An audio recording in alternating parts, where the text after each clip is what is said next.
Hello, everyone. It's Dr. Trish. Welcome to Discover Health Podcast, and I'm really excited to have a fellow functional medicine doc with me tonight, who's an author of his book entitled Unfunc Your Gut. So that's going to be the title of our podcast today, folks. Unfunc Your Gut. It's Peter Koslowski. Hi, Dr. Koslowski. How are you doing today? I'm doing great. Thank you so much for having me. Oh, I'm so glad to have you on. It's always such a pleasure to talk to another functional medicine specialist that's pretty much all you're doing, and that's your focus. So it's so exciting. So let me first share your bio with folks, and then we'll get right into it. Yeah. So as a functional medicine MD, Dr. Peter Koslowski uses a broad array of tools to find the sources of the body's dysfunction. He takes the time to listen to his patients and plots their entire history on a timeline. I love it. We're going to have to talk about that. Considering what makes them unique and co-creating with them a truly individualized care plan. Currently, he works with patients online and in person via his Chicago, Illinois, and Bozeman, Montana-based offices. That's got to be tough. But Dr. Koslowski did his residency in family practice, but started training in functional medicine right off the bat as an intern. He trained in the clinics with leaders in the functional medicine field, including people you folks have heard of, Mark Hyman, Dr. Deepak Chopra, and Dr. Susan Blum. Dr. Koslowski has been practicing functional medicine for over 10 years. And again, he is the author of Unfunc Your Gut. So welcome, Peter. Thank you very much. Yeah. So, Peter, the first question I always like to ask people, because people want to know is, what's your story? How did you end up in the functional medicine realm? Because not all of us are doing this. We trained in traditional medicine, went through all our years, and something led us to want to do more. So what's your story? Mine's a little bit different. I think most functional medicine doctors go into it because they had some kind of physical disease and they tried the traditional medicine and they didn't get better. So they found functional medicine. I didn't have a physical disease, but I had a mental disease, and that was issues with alcohol and alcohol abuse. And so it was a combination of that and random luck that got me into functional medicine. When I started residency as a family practice doctor, I would have never dreamed that I'd be a functional medicine doctor. I didn't even know what it was. I'd never even heard of it. I also never dreamed that I had a problem with alcohol. And I found out that I did because I tried to stop drinking and I had no idea how to deal with life. And it was hard for me to accept because I was really successful. Everything was going right for me. So I'm like, how could I have a problem? But I did. And I took a break from residency for 6 weeks and went to like a partial inpatient treatment program, basically like rehab. And when I was there, I was there with all other doctors and lawyers and all these professionals. And I was just like so confused by the whole situation. But it was a life-changing experience, obviously. And the treatment for me I think for anybody that goes through that, it has nothing really to do with the alcohol or drug. It has everything to do with the why, like why you drink or why you use. And for me, that was the first time that I was really introduced to the concept of like underlying cause. So it made a lot of sense to me. It was helping me when I went back to residency. We, as a resident, you're trained by different doctors every week, every month, every day. You're getting influenced by a lot of different people. And we had a doctor, his name's Dr. Batra. Every time a patient was admitted and he was on our inpatient service in the hospital, he would start a multivitamin and vitamin D. And we thought it was a joke. And we were usually actually pretty upset about it because we were the interns that kind of had to do the scut work and write those orders. We thought it was a waste of time. And so one day I just kind of asked him, I was like, Dr. Batra, why are you weird? Like, what are you doing? And he's like, I'm studying functional medicine. And he opened up the website, showed it to me. I was like, this looks interesting. and you're required to do CME as a resident. So I signed up for the AFMCP, the kind of general course on functional medicine. And within the first hour of my first conference, I just knew that I could never look at medicine the same. I thought it was all full of crap and like hocus pocus type stuff. And everything was taught from like biochemistry, physiology, anatomy, like all of it just made so much sense that I was just like, I just couldn't figure out why this is not the standard. But so that's kind of like I just kind of got lucky, because it's not something that I would have ever dreamed that I would do, but I'm very grateful that it happened. That's an awesome story. I mean, so many of us come from so many different avenues, and every one of us is unique, obviously. And, to talk about that training you did with the very first program you listened to or went to, and that idea that, you listened and you were like, wow, they are actually explaining how the physiology leads to the cause and then showing me, and I can follow the bouncing ball. Rather than, back in medical school, they give you all the physiology and then they teach you the protocol you're supposed to follow and the pill you're supposed to prescribe. And then wait a minute, what happened to the bouncing ball? What happened to the physiology and how does it connect to why this medicine works, or what else could we possibly be doing? Right. And the other thing you said was, just your story, and of course, anyone I interview on this has their story, and the fact that our story is what tells a provider or anyone that you're working with what led you to where you are today. So how do you do the timeline? And how do you collect the data, for example? And talk a little bit about the timeline and the matrix in the functional medicine realm. So the way that I collect my data is with intake paperwork before a patient comes in to see me. So a patient will fill out about 40 pages of intake paperwork. I spend sometimes an hour going through that before the visit. And that's where in my head, I'm coming up with the timeline of what's going on in their lives. And I don't write it out typically, like the timeline. I kind of put it together in my head. I feel like we all have a different approach, and just in doing this over time, I feel like I can put it together in my head. So I have a pretty good idea when someone comes in of things that I'm thinking, and then we talk about it. My initial visit with me is typically about an hour and a half, and we get really kind of into it and deep. A good example is I had a woman a couple of days ago who's a nurse who developed 2 years ago this autoimmune condition on her hands that they can't figure out. She's got a very positive ANA. All her other autoimmune antibodies are negative. And then her only symptom is a rash that's coming on her skin with some fatigue. And so I was going through her intake paperwork, and I was kind of plotting it. I didn't really see anything that made sense. And then when we were talking, she's like, I started asking about her work history. She's a dialysis nurse. 4 years ago, she started at this new office. Well, at the new office, the walls are literally caving in due to water damage. And 2 years after being in that environment, the autoimmune issues came out of nowhere. So in my timeline, it came out at that point that, like, I think that you have a mold problem. And so we ordered mold testing, and I usually order heavy metal testing when I do mold testing. And that's where we're going to start.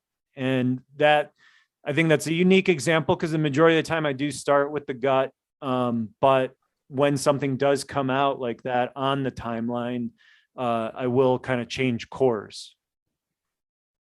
Yeah, I mean, so the timeline itself, so people understand, is actually asking you to, many times, no matter how a provider does it. Like, I have a health coach who will actually spend an hour with each patient, and they go through and put it in a timeline.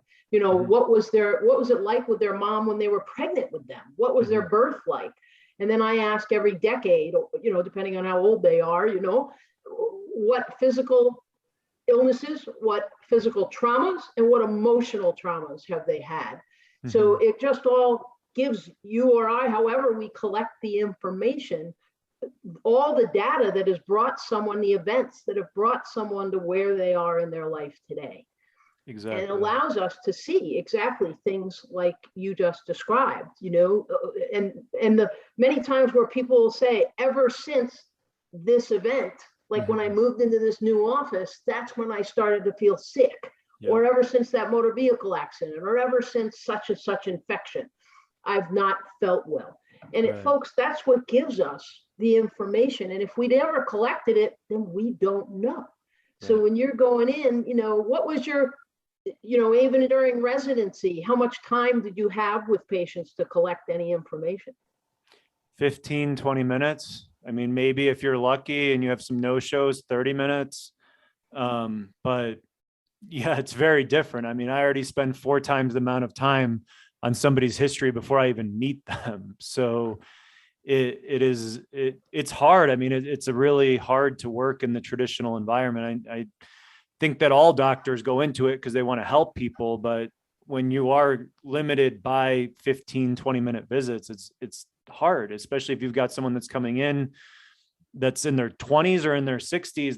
There's a lot of history there that and important points that, I mean, even in all our whole process sometimes can be missed. And it's just it's a slow process, functional medicine. It's not, I mean, I always warn my patients, like, I'm not going to give you a pill to feel better. Like, you're not going to feel better tomorrow. We're going to be ordering testing. We're going to be coming up with a plan to figure out what's wrong. And then we're going to try to get rid of what's wrong. And then you should start feeling better. Yeah, and one other question before we sort of get into the nuts and bolts of lifestyle and diet changes for the gut, but the idea that obviously you're working a different, you're not working in a traditional system because the system's broken. So how the heck does it work that you're in Chicago, Illinois and Bosman, Montana? How does that work? Telemedicine. Mhm. That was the only good thing that happened out of the pandemic, I'd say, in my life, is that I learned that we've had a year and a half of data of working on mostly telemedicine, and our results have been pretty much the same. So just for me, it's just actually a personal kind of mental health decision. Is I mean, I never thought I would leave Chicago. I was born there and raised there and spent most of my adult life in downtown Chicago. But it just got very difficult last year, and it became very unsafe. And Mm. for someone who's in recovery, I really value my mental, emotional, and spiritual health. And I find that I can stay healthier living in the mountains and working still in Chicago. So it's a pretty sweet deal. We definitely have some patients that are like, well, I'm not going to see him if I can't meet him in person. I do go back to Chicago a few times a year and work in my office there. And I did hire a doctor who sees patients in Chicago in my Chicago office. My assistant, Jasmine, who's also my life coach, who's the life coach for my practice, she's still in Chicago. So, and I've been here for almost a year now, and so far it's running smoothly. We haven't had any problems. That's awesome. That's Yeah. awesome. Well, for somebody who grew up in New York and now I live in the White Mountains of New Hampshire, and it's a nice place to visit. Wouldn't want to live there anymore. And that was even Never. way pre-pandemic. So, so I get it. You like to live in the mountains and where it's just open and you be in the woods all the time, for sure. Yes. So, Peter, what are the most important lifestyle and diet changes you can make to heal your gut once and for all? So this answer might shock a lot of people, but to me, the key to gut health is your mental, emotional, and spiritual health. And so if there's one thing that people could do, it would be to stay in the present moment. And everything in our society kind of takes us out of that. There was a philosopher that said, anxiety is worrying about the future, depression is worrying about the past. So what's the treatment? The present moment. And so I talk about that the most because that's the biggest roadblock I find in my patients. When people come in to see me, they are willing to do any diet, order any testing, take any supplements.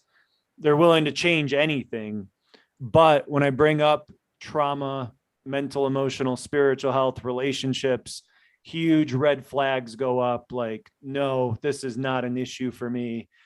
And I will flat out tell my patients, like, I don't think there's any hope for you then with healing these chronic issues. That's how passionate I am, I guess, about mental, emotional, spiritual health because of the gut brain connection. And your gut is a tube that runs from the mouth to the anus. It's made up of your mouth, esophagus, stomach, small intestine, large intestine, your pancreas, your gallbladder, liver are all attached.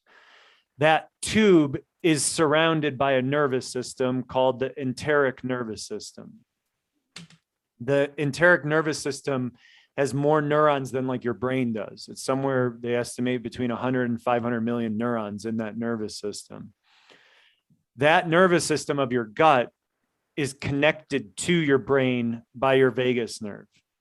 So the vagus nerve is a cranial nerve that runs from your brain to your gut and heart and lungs. The vagus nerve is like a highway carrying information in both directions, from the brain to the gut to the brain. Well, the vagus nerve runs on your autonomic nervous system, which is your automatic nervous system. It is operating all the time. You don't think about it. It's just happening in the background. It can be in two responses, which are sympathetic and parasympathetic. Sympathetic is fight or flight. Parasympathetic is rest and digest. So we need both responses. And the analogy I really like is, now that I live in the mountains, is let's say I'm hiking in the mountains and I see a grizzly bear. My sympathetic nervous system is activated. The blood and energy go to my brain and my muscles so I could survive, right? If I do survive and I'm sitting by the campfire having a s'more, I'm in parasympathetic, in rest and digest. My brain is telling my gut, like, okay, now's your time to shine. Let's break down this food that you're eating and the rest of us can relax. So we need both those responses to survive and to digest. People nowadays are living as if they're running from a bear 24/7. And that's why I think gut health, one of the main reasons why it's going so downhill is we wake up and the first thing we do is check our phones and our email and our text, and then we check social media and the breaking news. And right away, the sympathetic response is activated. And it's like, all right, today's a survival day. Then we sit down for breakfast and we turn on the news again. Okay, today's a survival day. There's a lot of bad things happening in the world. Stomach, don't make stomach acid. Gut lining, we don't need you right now. Probiotics, we don't need you. All those things can go to waste because we're in survival mode. And so those are the effects of the sympathetic nervous system on the gut. It is you stop making stomach acid. If you stop making stomach acid, you don't digest your food. Your gut lining becomes more leaky, and that term leaky gut, anything can flood into your body. You shut down your microbiome from growing, and we can actually see how stressed out you are based on your stool analysis. So all of those functions are really bad, and people don't realize. They think like, oh, well, I ate fast food for 10 years, so that must be the reason my gut's in bad shape. But they don't want to acknowledge like the trauma that happened to them when they were kids, right? Which probably is playing a much bigger role than the bad diet. And trauma, the best definition I've heard of trauma is anything less than nurturing. Most people think of trauma as like violence and kind of more severe things. Under the definition of anything less than nurturing, it could be as simple as like a child coming home from school, wanting to show off their homework. The parents are too busy to pay attention. And a signal is started like, I'm not good enough. My parents don't want to pay attention to me. I'm not good enough. The gut is shut down. And then that may not present as anything at 5 years old, 8 years old, but then they get to college and they're 20 years old. Now all of a sudden gut issues start. And then they get to 30 and now they've been diagnosed with lupus or eczema or something like that. And it started from a young age. So that is not everybody's story, but that's a very, very, very common story that I see. And when it comes to the other parts of the gut, like SIBO, like dysbiosis due to bacteria or candida, low stomach acid, leaky gut, all of that stuff to me is very easy to work with. It is, there's good testing, there's good treatment, but the biggest thing that gets in the way is our minds and our bodies and our spirits. Discover Movement will enhance your mobility, build strength, improve balance, and enable you to move with confidence and ease. To register, please visit our Discover Health online shop at members.discoverhealthfmc.com. That comes back to the timeline. I mean, Dr. Kozlowski, I read so many timelines, and so many times I read about what are called adverse childhood events. Mm-hmm. And the more and more they're there, and it's obvious that they're there even. And then others, like you say, it's not as obvious, mm-hmm. but they're there. And to the point where when I see patients, many times I'll say, you know, there's the elephant in the room over here, mm-hmm. that we need to look at with the abuse you received at this age, and this went on at that age, and the rape or the sexual abuse, and those are extremes, but right. but sometimes it's also just neglect, right. or just a very dysfunctional family with very high stress all the time because the parents never got along. Right. It's like, you know, this stuff is the elephant in the room over here, and we need to look at it, we need to talk about it, and we need to talk about not only what are we going to do to heal your gut, like you say, but we need to talk about what are we going to do to help you manage and heal from all of this. Yeah. So what do you do with folks? How do you approach that mental, emotional, spiritual health piece? It's not easy. Yeah. I've had a number of patients like look at me and be like, so you're telling me I'm crazy? And I respond, I'm like, yes, but don't take it personally because I think we're all crazy. It's just either we're working on it or we're not. It's I don't know that I've found the right way to talk about it yet because it's a very sensitive subject. And again, as somebody that was being told I had a problem with alcohol, I was very defensive. I was like, no way, like you guys are crazy. Like this is not it. So I think that the best way that I do it now is through explaining the gut-brain connection. And when we understand that sympathetic versus parasympathetic response, how the vagus nerve is attached to the gut, how the vagus nerve is influencing the gut so significantly. I mean, I am lucky that most of my patients are very, very motivated. And they are like, listen, I'm tired of being sick and I want to change things. So they'll listen to me sometimes. I've recommended every patient I've ever met to get a therapist and work with a therapist while they're working with me. Maybe 15, 20% of people actually follow through with that, but those are the patients that are just doing incredible. Therapists help us figure out what is underlying. And a personal story that I could share is like, when I was in treatment, they're like, well, you have trauma. And I was like, no way. Like I've had a very good life. I was spoiled by my parents. I was good at sports. I had lots of friends. Like I don't have trauma. And what therapy helped me uncover is I was born first generation American. My parents are immigrants from Poland. And I never felt good enough. I always felt like an outcast. And that created trauma in my head. And when I found alcohol, that took away all my insecurities. And that's kind of why I got hooked on it. But so that, I mean, I went through that process kicking and screaming. Like I was like, no way, like this is not possible.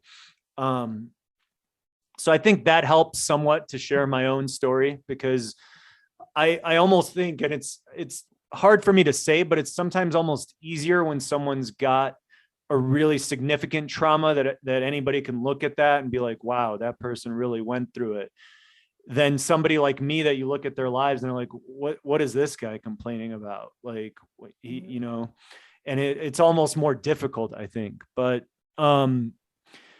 therapy, I encourage exploring meditation. I do a gratitude list every day with my wife, 3 things we're grateful for. Exercise is a massive one for me. And it's hard. I mean, it's so when you mentioned like the functional medicine matrix, and what's at the core of the functional medicine matrix is mental, emotional, spiritual health.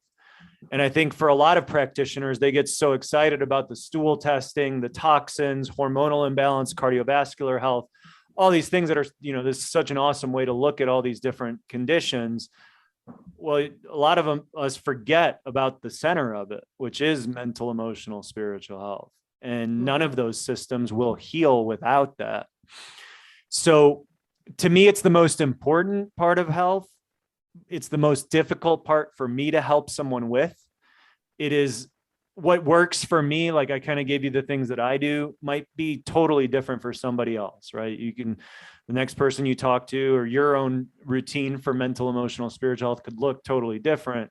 And that's fine. It's a kind of like a journey of figuring out what works. And at different points in my life, different things have been important to me. So very, very difficult, a lot of resistance about it, but without it, I've never seen a gut heal. Yeah, the one thing I say many times to folks that I work with, and obviously on my podcast and my own book, is that we all need to sort of have a daily practice to deal with stress management and to allow us time to focus on just being quiet and getting in touch with ourselves as well as our spirituality and our connection to all it is. So whether that's 5 minutes, 10 minutes, 15 minutes, and it doesn't always have to look the same. Yeah. You know, I've done everything from, like you say, exercise to meditation to deep breathing. More recently, I'm doing, are you familiar with Wim Hof and his breathing techniques? It's a really interesting breathing technique where you breathe in and out pretty relatively rapidly, but just full breaths in and out, but for as many as 30 counts. Wow. And then you would hold your breath for, at first, maybe 30 seconds, but then you work your way up. I can hold my breath now for as much as 2 to 2.5 minutes, and it's pretty amazing. And I'll do it every night before sleep. So wow. It helps me just, obviously I can't think about anything else while I'm doing it. So it's kind of a neat technique, and I've shared it with clients, and they seem to love it. Some of them, you know, like you say, not everybody's going to find the same thing that works for them.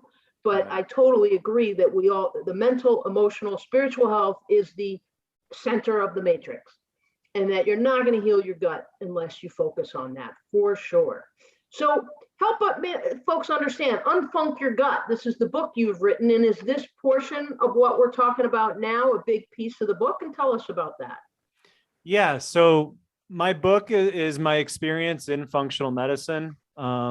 It was a kind of a life goal of mine when I started practicing that I would want to write a book one day. And I feel like I finally had kind of enough experience with patients that I had a story to tell. And it's a description of what functional medicine is, which is your listeners know very well, but it is focused on the gut, and it starts with diet. So I've always used elimination diets to identify food sensitivities. And then I have a general chapter about nutrition. And actually the first chapter it's kind of funny to most people, but I basically did an experiment of Googling abdominal pain and seeing all the places that it took me. And so I go through a history of all the things that I could convince myself of just by clicking twice on Google.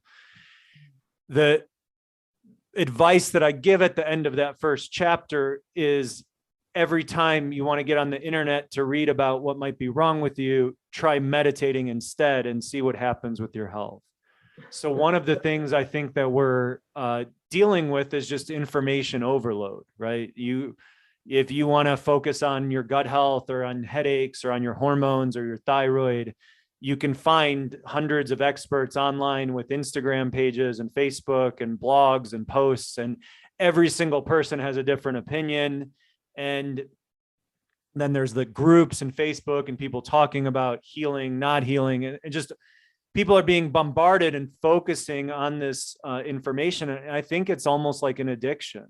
I had a patient the other day that I told her, I was like, I think that you need to take a month off from reading about anything health related. And her response looked exactly like the response when somebody told me not to drink for a month.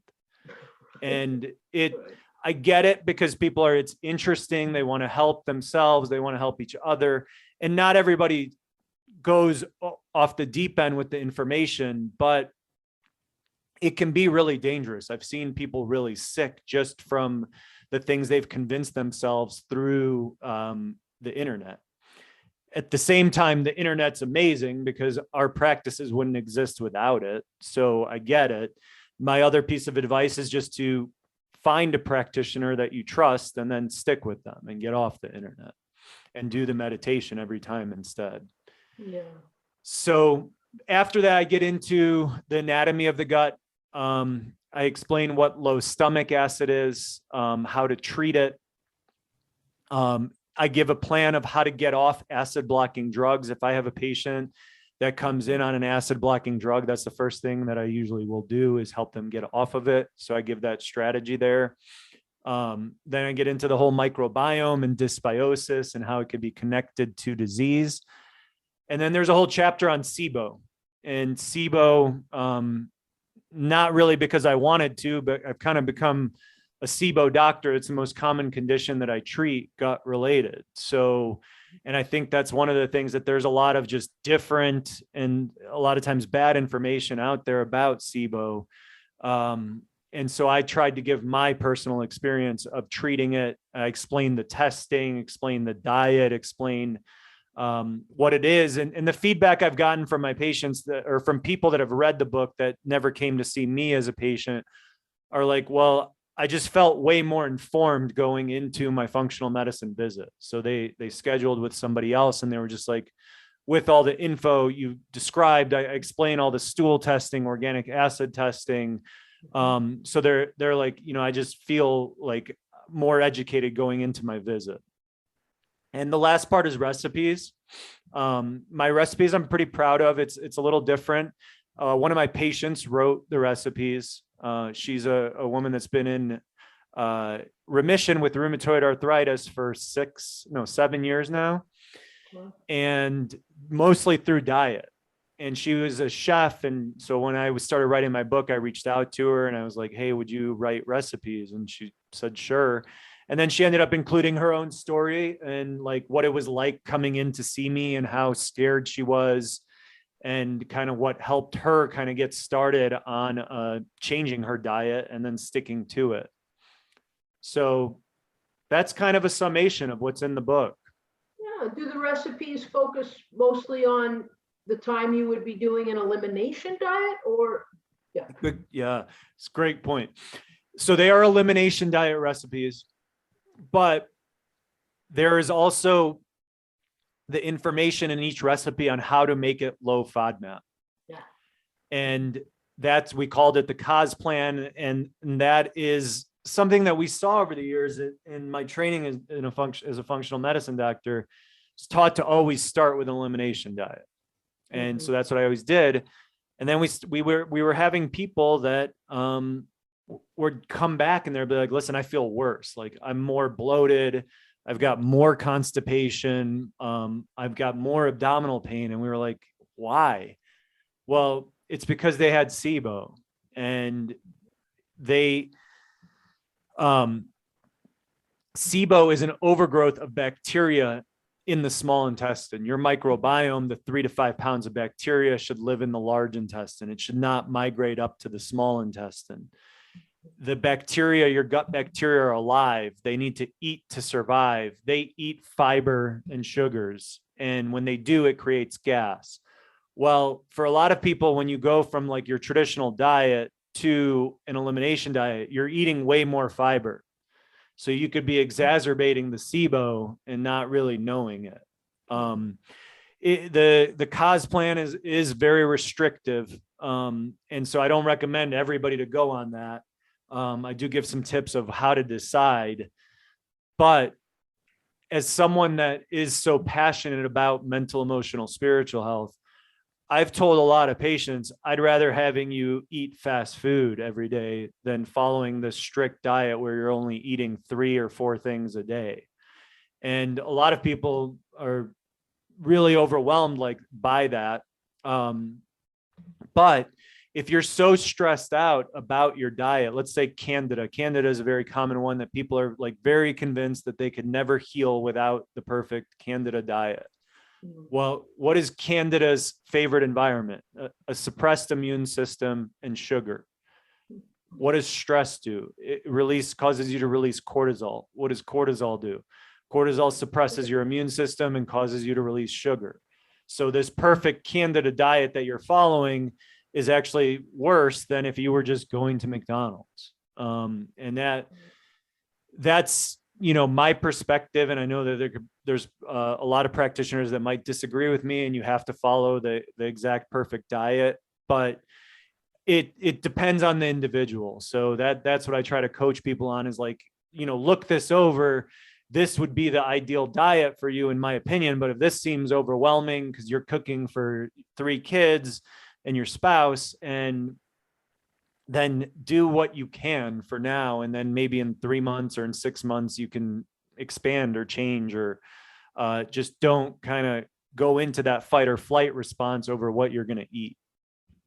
Yeah, that's so true, because exactly as you say, your cortisol goes up, it causes your liver to put out more sugar. So it's just it becomes a revolving door. In the idea that I also have a program, of course we all do, we've put the elimination diet into some form of program. Mine is called the Detox Plus program, but I also will offer that with a FODMAP overlap, because I found exactly what you did. Is that many people that do the elimination diet by itself get worse because they need the lower fiber, the lower FODMAP diet because of IBS or whatever, or SIBO or whatever reason it might be. And again, neither of these diets should be forever. They're for a limited amount of time, and then you can start systematically re-challenging to try and identify, okay, well, I'm not sensitive to this or that, but I am sensitive to, let's say, gluten or dairy or the most high ones. And then you keep avoiding those things. But again, you may not be sensitive forever, also, like you said, because if you start healing the gut, start healing your mental, spiritual, and emotional health, and all of a sudden you realize, oh, when I challenge dairy, I'm not sensitive to it anymore. 100%.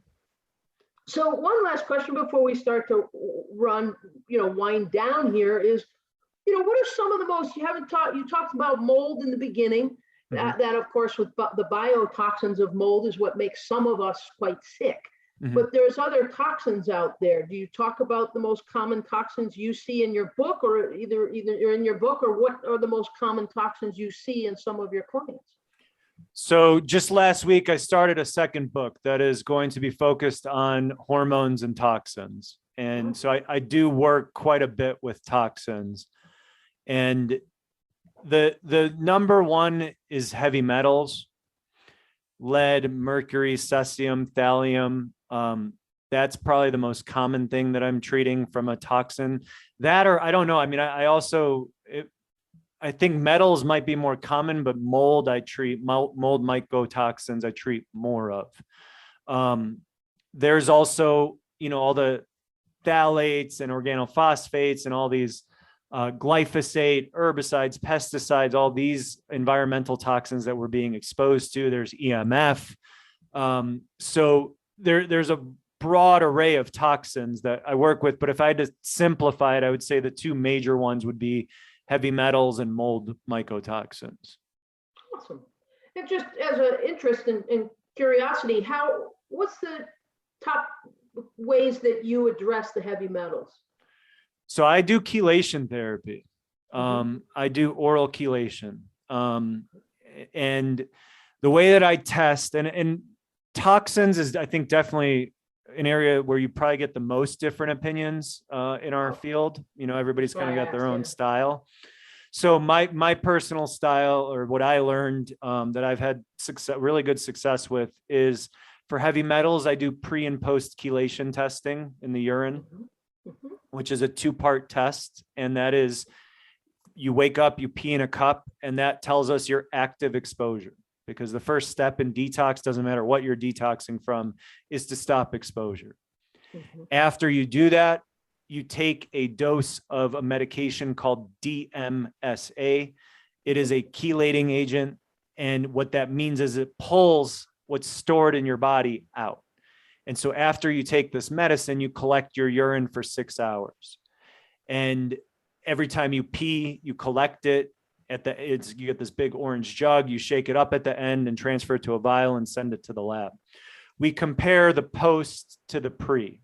And if there's an elevated excretion after the DMSA, we assume that there's a heavy metal issue. And then I will do chelation therapy, which could be anywhere from 6 months to a few years, with breaks and so I do use DMSA orally, 4 days on, 10 days off. And because the main side effect of DMSA is that it doesn't just pull the toxins out, it also pulls nutrients out. So I think technically, like if you took DMSA every day, like indefinitely, you'd probably kill yourself from like depleting your nutrients. So we do it in a very light manner. And it's extremely effective. Yeah, I've used DMSA with patients as well. It's interesting how sometimes you watch the IFM, Institute for Functional Medicine, and it ebbs and it flows as far as the chelation, it seems to me, over the years. You know, then you start hearing them talking more about modified citrus pectin and less about DMSA and those types, you know, based on, I guess, the level of assertiveness in which you're trying to draw the metals. And like you say, if you don't use it properly, it also is going to draw zinc. It's also going to draw the other minerals out of your system. So people do need to be careful about how they're utilizing that. And you really should be working with a functional medicine provider that's well versed in this, such as like someone like Dr. Kozlowski. So that's awesome. Thank you for sharing all of this, Dr. Kozlowski. Tell folks, how do they find you? Best way to find me is my website, doc-koz.com, doc-koz.com. My assistant's phone number's on there, my email's on there, and people could reach out that way. Now that my book has come out, I'm on social media, on Instagram as doc_koz, and on Facebook is just my name, Peter Kozlowski, MD. And yeah, it's my book, Unfunc Your Gut, and it's funk with a C, like you said. We used to say in my practice, we put the funk in functional medicine. So that's where the title came from. And over the years, an initial visit with me was, I think our greatest job as practitioners is to educate our patients, give them the tools. So, I mean, I tried to put all my knowledge and experience into that to get someone started on their healing journey while they find a practitioner to work with. That's awesome. That's awesome. So thank you so much for joining me on this Discover Health podcast on Unfunc Your Gut. And the last question I always like to ask all my guests is, if you had to pick one thing as your secret to living a healthy life, what would that be? Stay in the present moment.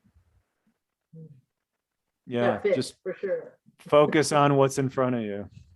That's awesome. Well, thank you. It's like the most difficult thing to do. So, you know, it's not that easy of a goal, but the more you practice, the better and easier it could be. And I think that most conditions can help at least be aided in healing through that.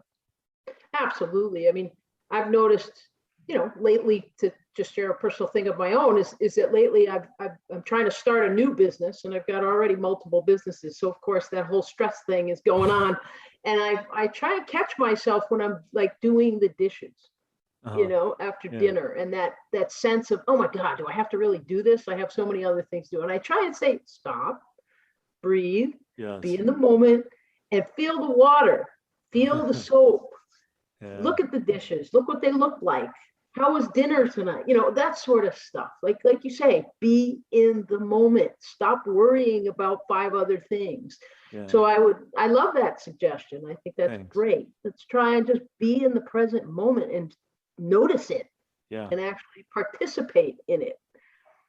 That's Yeah. awesome. Thanks. Well, thank you so much for being on the show. And, everybody, this is Dr. Peter Koslowski and Unfunc Your Gut. And I'm Dr. Trish Murray of Discover Health Podcast. And we'll see you on the next episode.